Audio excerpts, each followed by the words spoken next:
Okay, so intermediate value theorem, we talked about it yesterday. We started talking about it yesterday. If I start one spot and I finish in another spot and there's a line in between, I had to have crossed it somewhere, sometime, right? So how do I show this? Well, you show where you started, show where you finished, and if you cross that line, then there's your proof, okay? The last thing we need to talk about is this last one, number 3 here. Verify that the intermediate value theorem applies to the indicated interval. Find the value of C guaranteed by the theorem. Okay. So this one is essentially the same problem, but it's some of the notation and the wording is a little different. Okay, so f of x, here's our equation, right? Here's our interval from 0, starting at 0, ending at 3. And then you have this part here, this f of c equals 0. Our job is to find c. That's what they want us to do. Find the value of c. Okay? But what does c represent? What does c represent? And what does 0 represent? That's the question. Because we have to find c. This is our equation. This is our interval. We have to find c. And it says f of c equals 0. So I know where the f comes from, the function, f of x, right? What is c and what is 0? That's my question. More specifically, what is 0? Or let's start with 0. What is 0? 0 represents the what? Not the x value, the y value, the y value. Oops.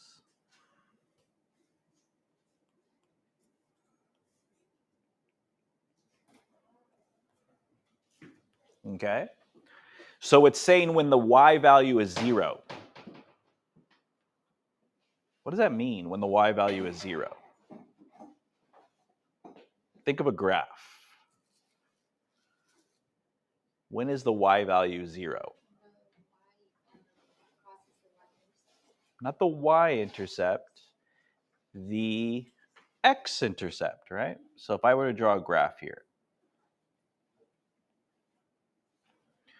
when is y equal to 0? Everywhere here, right? Yeah. What's another name? So what we're trying to find is c. What does c represent? If 0 is the y value, what does c represent? The x value.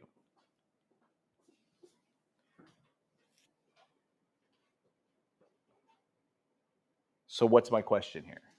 So what do I have to find now? Now that we know what c is, and now that we know what 0 represents, what are they asking us to do? Find the what? When it crosses the x-axis. What x value will occur? What x value will you be at when it crosses the x-axis? When this function crosses the x-axis. Let me say that one more time. What x value will you be at when you cross the x-axis? What is that called? X-intercept? Or what's a word that we've used before? When it crosses the x-axis.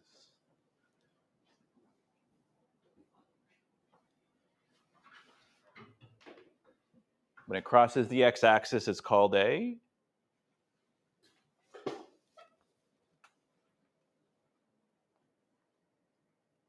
We use it up here, 0. It's called a 0, right? It's called a 0. That's what it's called. It's called an x-intercept. It's called a 0. Most of the time we use 0. They use 0. That's why I was looking for that word. So we're looking for the 0, right? So from 0 to 3,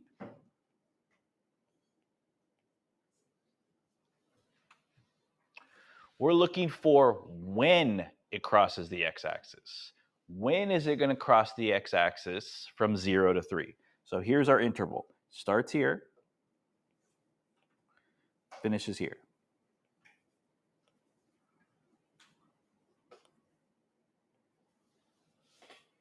When is it going to cross the x-axis? How do we do that? How do we figure out when something crosses the x-axis? You guys have been doing it since Math 2. Math 2, you did it. Math 3, you did it. And you did it this year already in this class. How do we find the x-axis? How do we find the x-intercept, or the 0, for any function? Set it equal to 0. Set it equal to 0, right? 0 equals x squared minus 6x plus 8.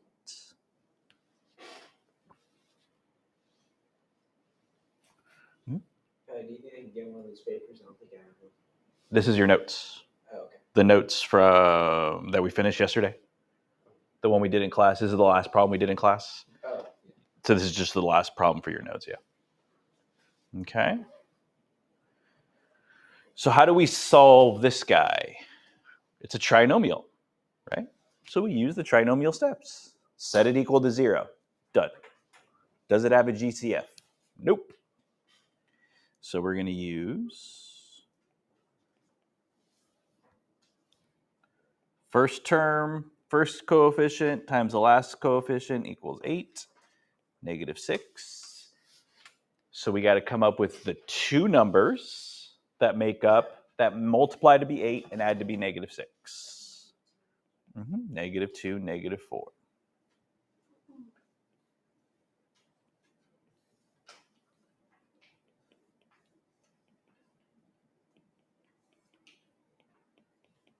Okay. So we have x and x minus 4 minus 2.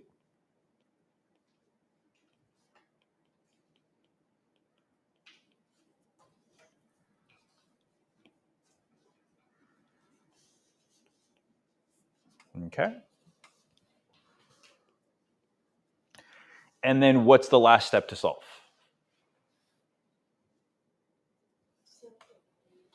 Set both of them equal to 0. Yep. Set both of them equal to 0. You can probably do that part in your head. You're going to get two answers.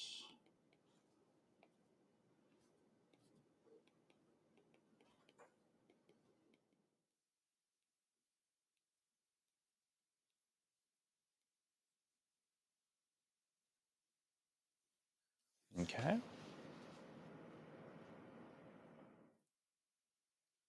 So where does it cross the x-axis? What are the zeros? So this function, f of x, will cross two places. When x equals 2 and x equals 4.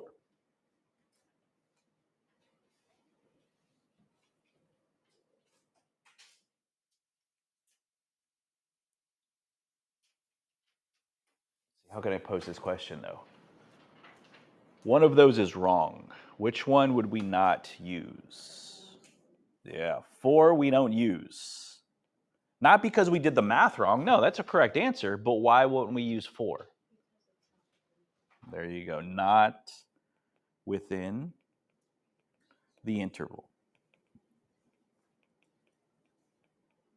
So we're not going to use it.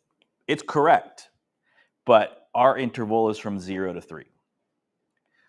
So we only want things from 0 to 3. So what is c equal to? C is equal to 2. That's when it's going to cross. It's going to cross at 2. And 4. But we don't want 4 because it's not in the interval. If it was, then it would be. Then we would want it in the interval. Okay? One thing they will do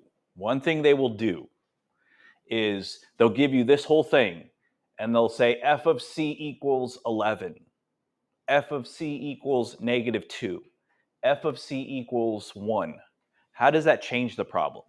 So let's say this wasn't the problem. Let's say this was the problem. How would that change what we did? Instead of 0, there you go. You just set it equal to 5. This would be a 5 right here.